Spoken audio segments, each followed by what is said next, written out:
What's going on, all of my healthcare brothers and sisters? I hope that you are having a wonderful day. Today we're going to be discussing the 2020 updates when it comes to the American Heart Association's Advanced Cardiac Life Support.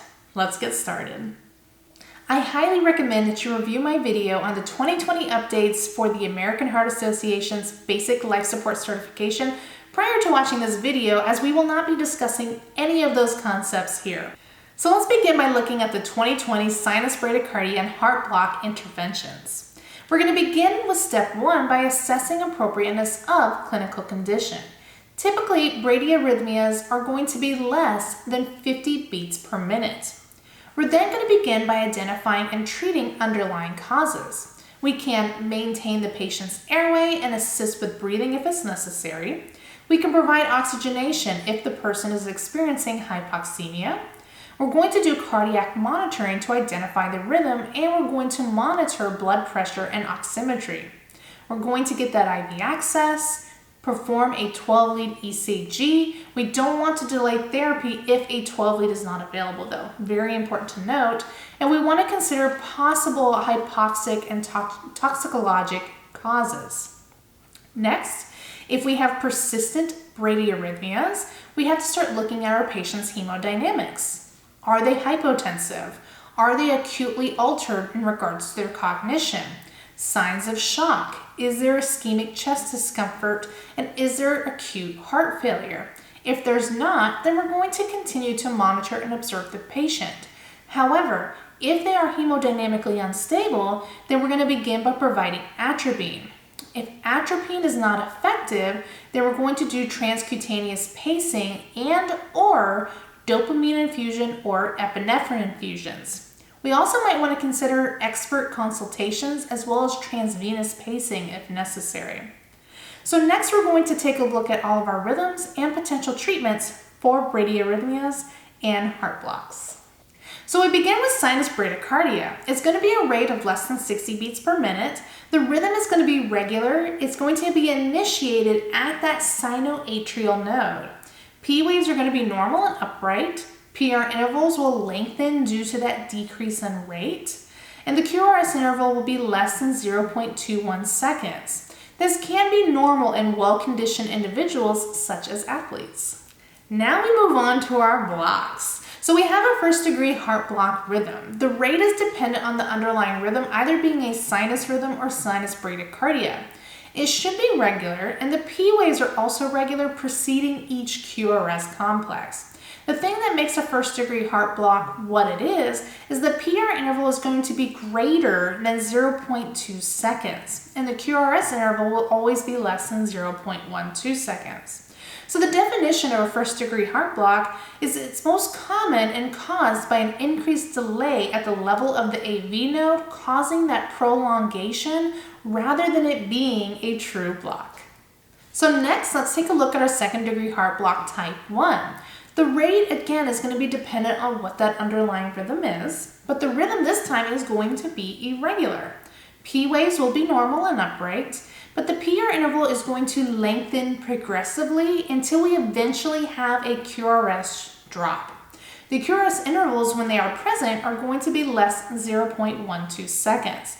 So again, it's going to have a lengthening PR interval until the impulse becomes blocked and that QRS drops in a repeating pattern throughout the rhythm. So next we have a second-degree heart block type 2. So the atrial rate is going to be faster than the ventricular rate. This rhythm is again going to be irregular, and the P waves will occasionally be conducted throughout the rhythm. The PR interval with the second-degree type 2 is going to be consistent during those conduction beats. However, the QRS interval is going to be greater than 0.12 seconds usually. So the block within or below the AV junction occurs with a changing of conduction ratio. So the PR interval never changes. That always remains the same. We have your second-degree type 1, it gets longer, longer, and longer, and then you drop. With this one, the PR interval remains the same. That's always going to be consistent when conduction takes place. If this isn't treated, there is a potential that this particular rhythm can lead to a third-degree heart block. And like we talked about before, we have our third degree heart block or complete heart block rhythm. The atrial rate should usually be between 60 to 100 beats per minute, and the ventricular rate will be less than 40 beats per minute. The atrial and ventricular rhythms are independently regular, but not associated with one another. That means that you'll be able to pace out your P waves and you'll be able to pace out your QRSs, but they're not going to pace out together. You're not going to have a P wave, QRS, T. It's going to be P's and T's. They're going to be very independent, very different. So the PR interval, there usually isn't one because of the way that the atrial and the ventriculars don't communicate with each other. And then again, QRS intervals will vary. So really the definition is a failure of the atria and ventricles synchronized contraction. So a regular P to P interval and regular R to R intervals will be present, but they are not going to match one another. The atrial rate will be normal while the ventricular rate will be Brady. So let's talk about the treatment options when it comes to our bradycardias and heart blocks. We begin with atropine. So atropine is the first drug of choice for symptomatic sinus bradycardia. It could be beneficial in AV nodal blocks if they're present, but it's usually not effective when it comes to type 2 second degree as well as third degree AV blocks. Something big that changed with the 2020 guidelines is now we are giving 1 milligram every 3 to 5 minutes as needed, not to exceed 0.04 milligrams per kilogram. So it used to be with atropine, we would give 0.5. Now we have progressed to 1 whole milligram. Considerations when you're giving atropine is it can increase myocardial oxygen demands. Be cautious when you're giving it to a myocardial ischemic person or if hypoxemia is present. Another big thing you need to know is that atropine can actually cause paradoxial slowing. So you really want to make sure you have that code cart close in case you have to pace these patients. So say we gave our atropine and now we have to start pacing our patients, or if they're in a 3rd degree heart block or 2nd degree type 2, depending on what we have going on and how slow the ventricular rate is, we're going to look at transcutaneous pacing. So we usually use this for unstable bradycardias that are less than 50 beats per minute with compromised hemodynamics. So hypotension, acute altered mental status, shock, ischemic chest discomfort, and acute heart failure. So when it comes to transcutaneous precautions, conscious paced patients may require analgesia for pacing discomfort. However, you do not want to delay treatment if you don't have appropriate analgesia with you. You really want to try to save lives. We're going to avoid palpating the carotid pulse to confirm capture because electrical impulses can cause muscle jerking, which can mimic a pulse. So when we're setting up transcutaneous pacing, we're going to position the pads on the patient as instructed by the packaging, usually the right anterior chest and the left mid-axillary line. We're going to turn on the pacer, and we want to set the demand rate to 80 beats per minute or per physician order. You want to set the current, and that's your MA output, and you're going to increase the current by starting with the minimal settings until electrical capture is consistent. That's when you have a wide QRS and T wave after each pacer spike, known as ventricular paced. So the most common areas and ranges that you're going to see when it comes to the MA is going to be between 50 and 80.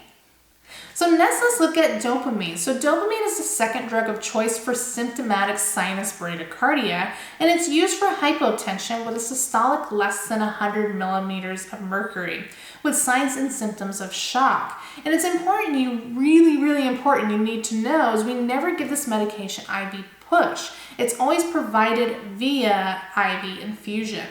So when it comes to our dopamine dosing, something new again with our 2020 updates is the infusion rate should be between 5 to 20 micrograms per kilogram per minute. So it used to be between 2 to 20, that's usually where we would start. Now we're starting all the way up at 5 maybe, so they get their dopamine. We're going to titrate based on the patient's hemodynamic blood pressure, and we want to do that slowly so that we don't send them into a hypertensive state. Dopamine considerations, you really want to make sure that you correct hypovolemia with adequate fluid replacement prior to giving dopamine, because it doesn't matter how much dopamine you're giving. If you don't have the fluid to get it there, it's not going to do what it needs to do. We want to use cautiously when it comes to our cardiogenic shock patients with congestive heart failure. It can cause tachyarrhythmias and excessive vasoconstriction, so we have to be very careful with dosing. And you do not want to mix this with sodium bicarbonate because it can inactivate the dopamine due to that highly alkaline solution. And lastly, our last treatment of choice is epinephrine. So it's an alternative drug for the choice of symptomatic sinus bradycardia in place of dopamine. And it's used when we're pacing, atropine fails, or we have severe hypotension.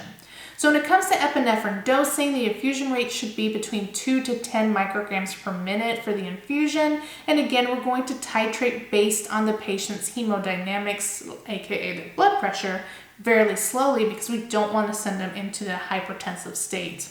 Epinephrine considerations: rising blood pressure with increasing heart rate can actually cause angina, myocardial ischemia, and increased oxygen demand. So we have to be very careful when we're titrating.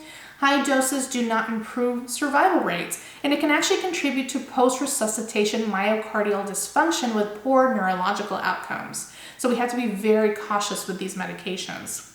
And lastly, high doses may be required if you have a patient that is either a poison patient or a drug-induced shock patient. So next, let's take a look at the tachycardia with pulse algorithm. So we begin by assessing appropriateness of clinical condition. And typically with these patients, they're going to have a heart rate of greater than 150 beats per minute. So we begin by identifying and treating the underlying cause. Just like before, we want to maintain that patient airway. We're going to assist breathing as necessary, giving oxygen if the patient is hypoxemic, cardiac monitoring to identify the rhythm, and of course monitoring that blood pressure and oximetry. We're going to get our IV access, and we're going to perform a 12-lead ECG if it is available. We are not going to delay treatment if it is not. If we continue to have a persistent tachyarrhythmia, we're going to start looking if they're hemodynamically stable. Are they hypotensive? Are they acutely altered mentally? Signs of shock are present, ischemic chest discomfort, and acute heart failure. If it's not, we consider, do they have a wide QRS greater than 0.12 seconds? If no, then we can do vagal maneuvers if regular, if the patient's regular, adenosine, again, if they're regular, beta blockers or calcium channel blockers, and we always want to consider expert consultation. If their QRS is wide, then we need to consider adenosine, only if it is regular and monomorphic. Antiarrhythmia infusions can also be given, and again, expert consultation. If the rhythm is refractory, we might want to consider what the underlying cause is. Maybe there's a need to increase the energy level for the next cardioversion if that was an appropriate treatment plan, and then additional anti-arrhythmic drugs, and continue to seek that expert consultation. So that was if they were hemodynamically stable. If they were hemodynamically unstable, then we always go to electricity first before we start looking at medications. So synchronized cardioversion would be the option. We might want to consider sedation because it is extremely painful. If it is a regular narrow complex, then we might even consider adenosine at that point. If it's refractory, we're going to continue to follow all of those steps with identifying the underlying cause and so on, as we did if they were not hemodynamically stable. So let's begin by looking at supraventricular tachycardia. The rate is going to be greater than 150 beats per minute. The rhythm will be regular, but as for the P waves, they're going to be obscured in those T waves because of how fast those ventricular beats are. So the PR interval should be between 0.12 to 0.20. Again, it's going to be difficult to measure because of them being obscured in the T wave. And the QRS is going to be less than 0.12 seconds, which is normal.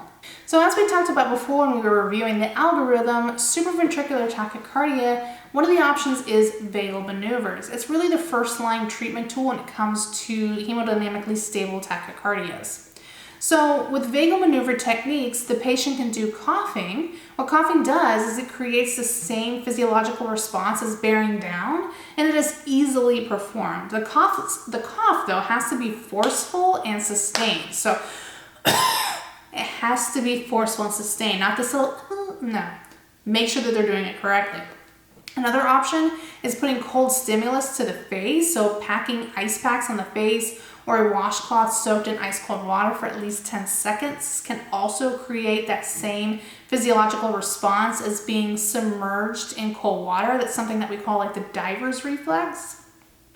Carotid massage might be another option. That's performed on the patient's neck by extending the position and turning it away from the carotid to massage one side at a time for 10 seconds. I highly don't recommend using this procedure on a patient if you're not a physician, because as we've seen with increasing comorbidities, a lot of people develop plaque in their carotid arteries. So you can actually potentially vasovagal them. So I highly, it wouldn't be my first option if I had to pick something.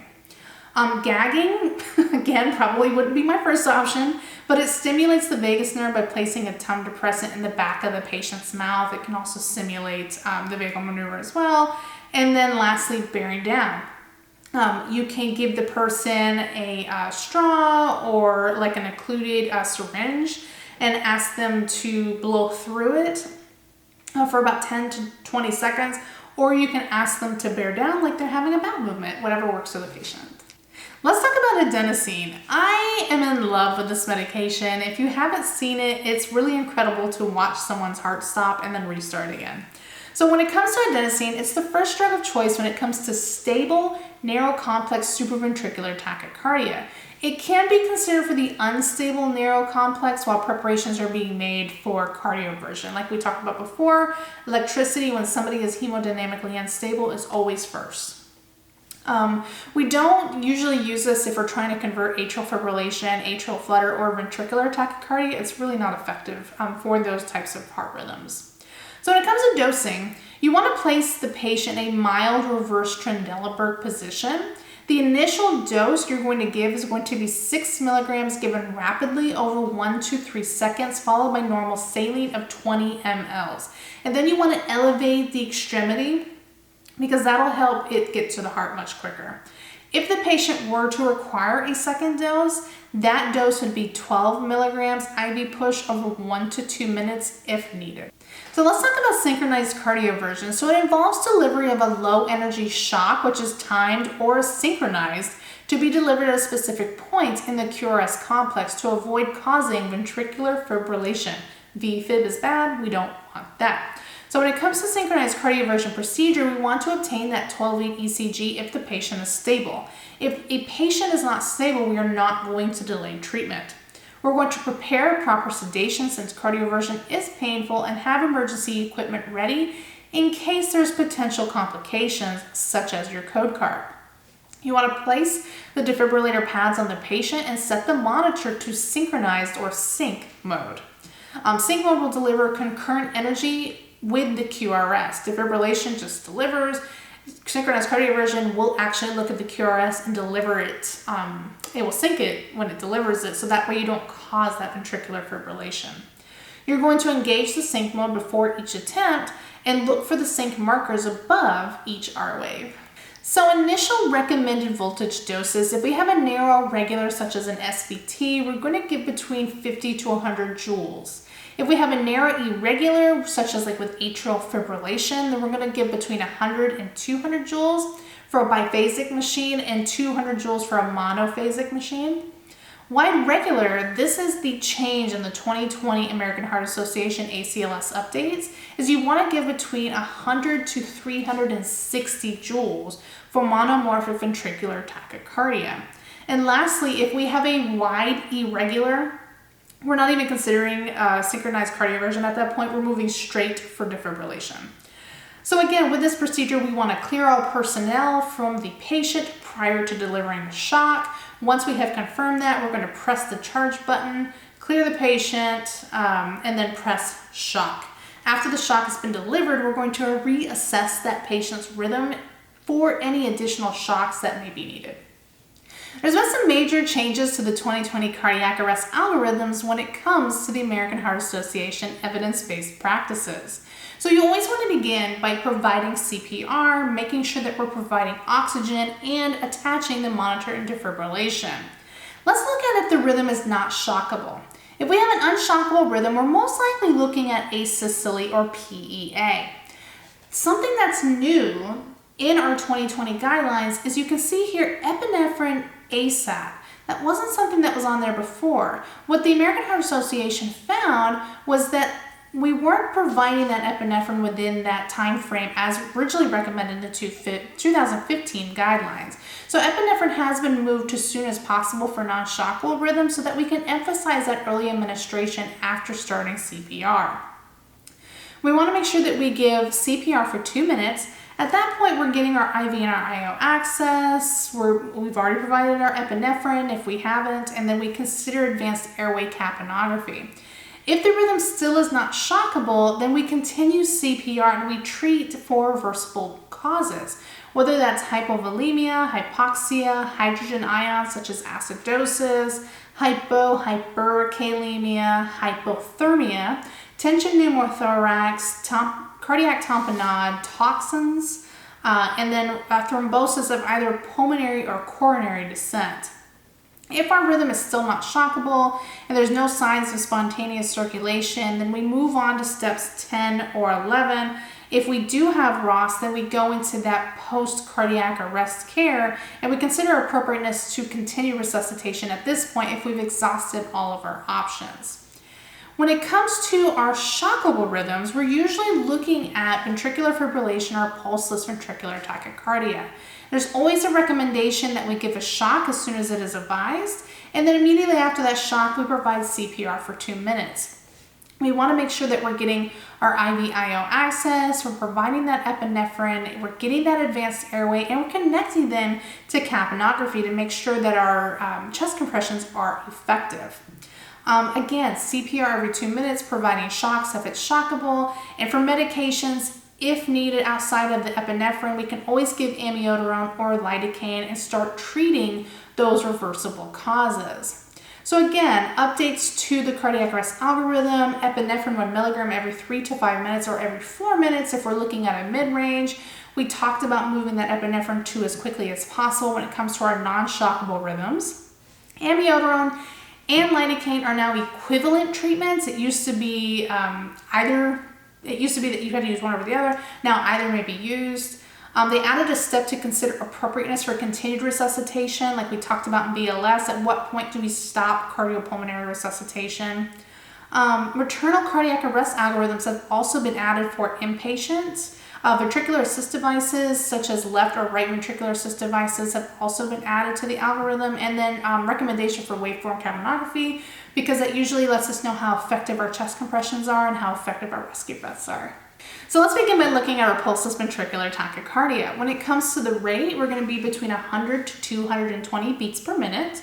The rhythm will be regular, but again, we're not going to have any P waves. They're going to be unapparent. If we have non-apparent P waves, then again, we're not going to have a PR interval, and our QS interval is going to be huge. It's going to be very wide, greater than 0.12 seconds. So the definition for pulseless ventricular tachycardia is we have 3 or more PVCs in a row, and it's either non-sustained, meaning that's less than 30 seconds, or sustained, greater than 30 seconds. Adequate blood pressure is difficult to sustain due to that rapid rate, and it can lead to ventricular fibrillation. What's different about this versus regular ventricular tachycardia is that this one will be pulseless, meaning the patient will not have a pulse. So another shockable rhythm is our ventricular fibrillation. So the rate is going to be unmeasurable, the rhythm's going to be irregular, you're not going to see P waves in this, so no P waves, no PR interval, and the QRS interval is just going to be fibrillation waves, right? It's just going to be it's going to look like artifacts, but it's not. The definition is there's multiple foci within the ventricle rapidly firing repeatedly, causing that disorganized ventricular contraction. One of 3 ECG patterns that you're going to see when it comes to our cardiac arrest patients. So of course our obvious non-shockable rhythm is asystole. There's just nothing, no rate, no rhythm, no P waves, no intervals, no nothing. This is a cease of all heart function and electricity. And then lastly, our last non-shockable rhythm is pulseless electrical activity, also known as PEA. So when you look at the strip, it's going to look like the patient is in a normal sinus rhythm. Everything is going to be normal, it's regular, but as soon as you touch the patient, you're going to find that they don't have a pulse. So again, the definition, organized cardiac electrical activity without a palpable pulse. So let's look at some treatment options. When it comes to pulseless ventricular tachycardia and ventricular fibrillation, defibrillation is the option. It's the first intervention for these two rhythms, and it's always for those rhythms. If ventricular fibrillation or pulseless VTAC is present, you want to continue chest compressions without interruptions and get ready to shock the patient. So what does the procedure look like when it comes to defibrillation? Well, we want to turn on the defibrillator. If we have a biphasic machine, we want to follow the manufacturer guidelines, but it's usually approximately between 120 joules to 200 joules. If we have a monophasic machine, then we want to use 360 joules. You're going to place the adhesive pads on the patient, again, one over the right anterior chest and one at the left mid-axillary position. We're going to announce to the team charging defibrillator, and we're going to press the charge button on the defibrillator. When the defibrillator is fully charged, you want to verify that the team members that you're working with are all clear by announcing the shock.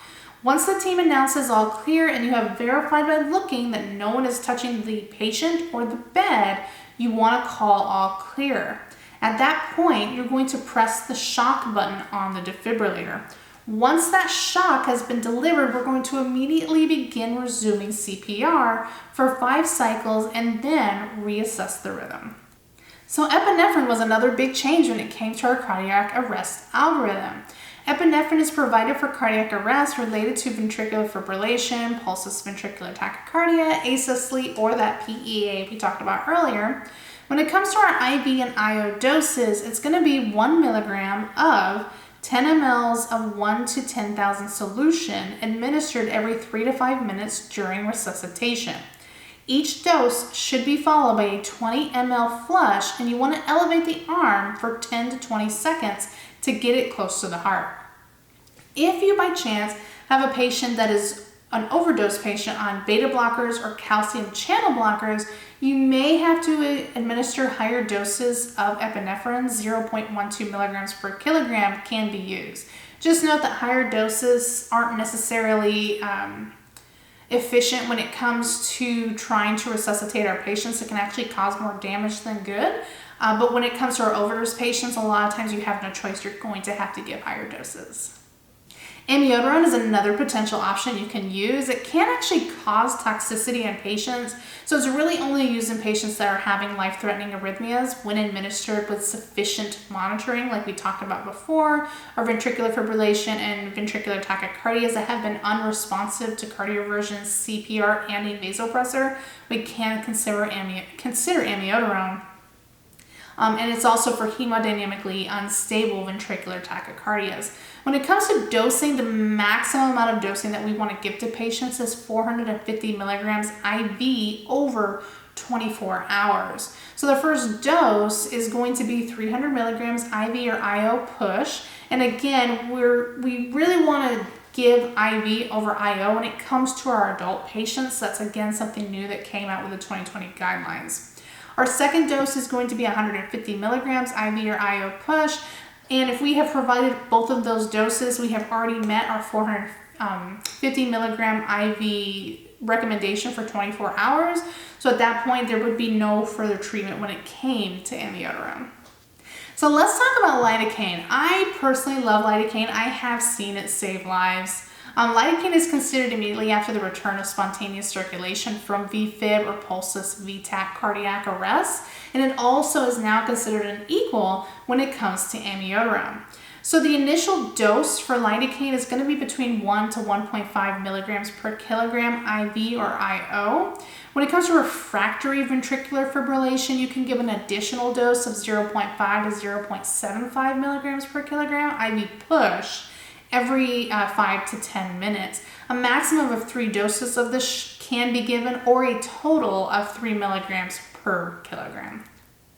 So we talked about a little bit before when we were looking at our cardiac arrest algorithm is our H's and our T's. We have to consider our H's and our T's to determine what the underlying cause can be for the cardiac arrest.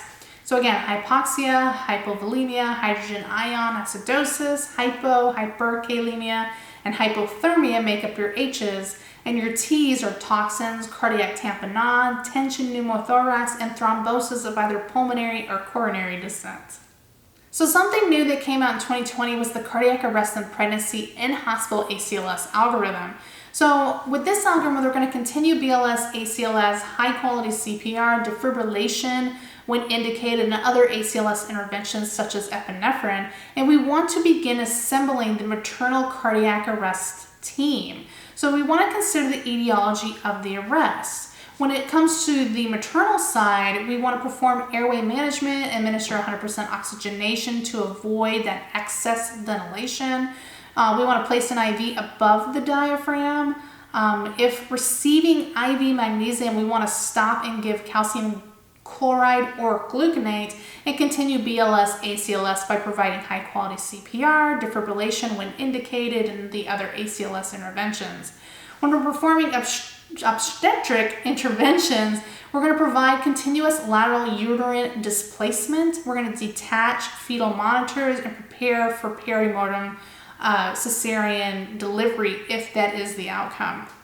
If that is the outcome, and no ROSC has returned in 5 minutes, we start considering at this point saving the neonate, and we call in the neonatal team to receive the neonate.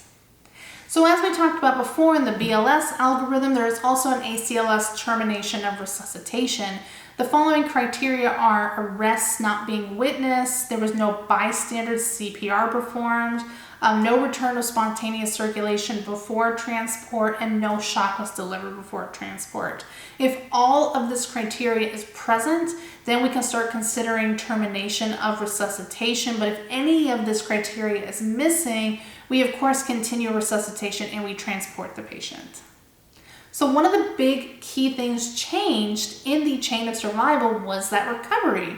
So post-cardiac arrest, return of spontaneous circulation algorithm has also been updated as well. If ROSC is obtained, we want to manage the airway by early placement of the endotracheal tube, and we want to manage respiratory parameters. So we start with 10 breaths per minute, and we want an SpO2 between 92 to 98%.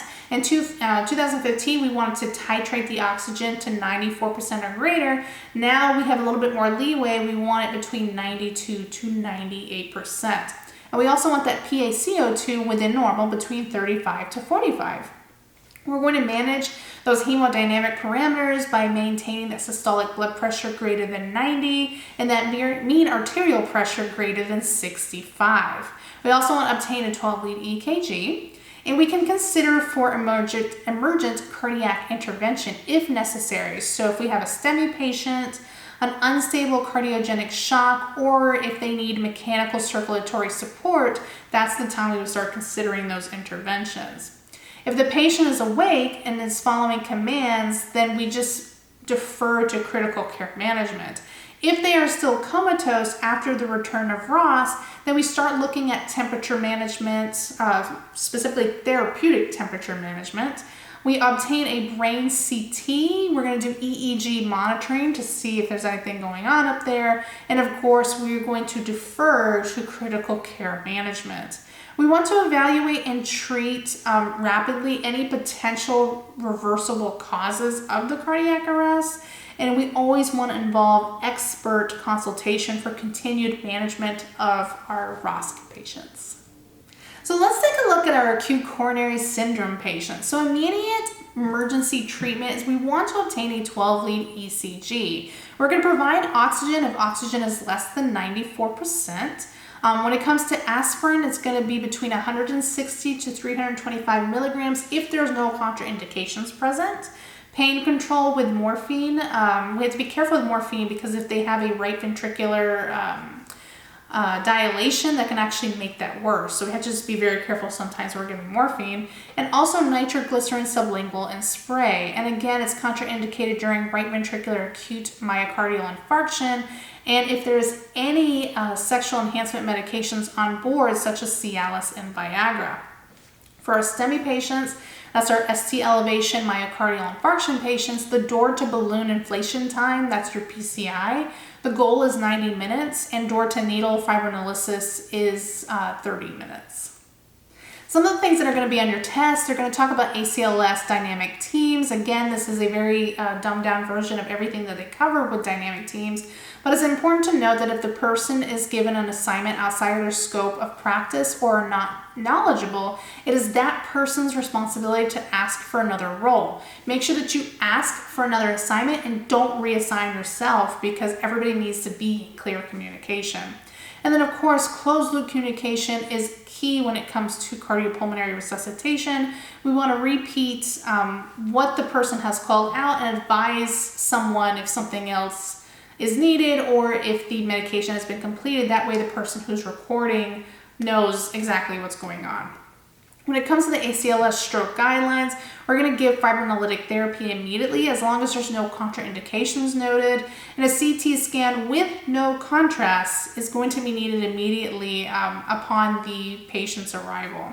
Some of the big key stroke updates for the 2020 guidelines is they have revised the algorithm. If you're interested in the algorithm, let me know. I'll make another video on it. There is a new stroke triage algorithm.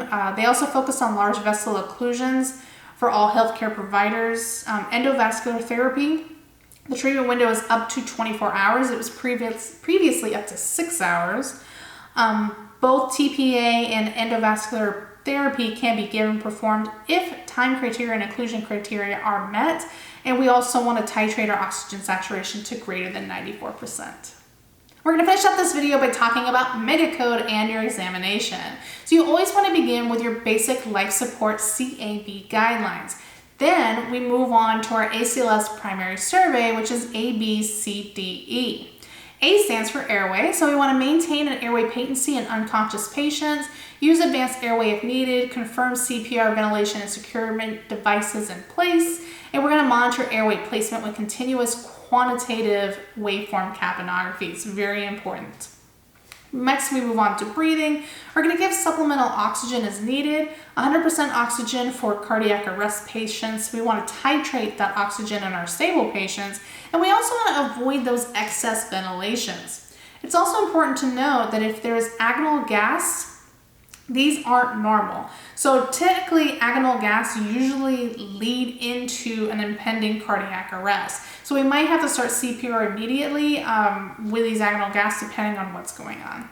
So the C in our primary survey is circulation. So we're going to monitor those CPR quality by minimizing interruptions and checking pulse no more than 10 seconds. If the person performing CPR starts to provide ineffective chest compressions, that CPR coach that's new in our 2020 guidelines should give constructive feedback. We want to attach the monitor, defibrillator, and AED. The first step, as always, for our AEDs is turning it on and then following the prompts. And we want to obtain IV over IO access. That's something that's also new for the 2020 guidelines. So for 2015, IV access or IO were considered equivalent, but for 2020, IV is preferred over IO unless the IV fails. In that case, it is okay to use IO access.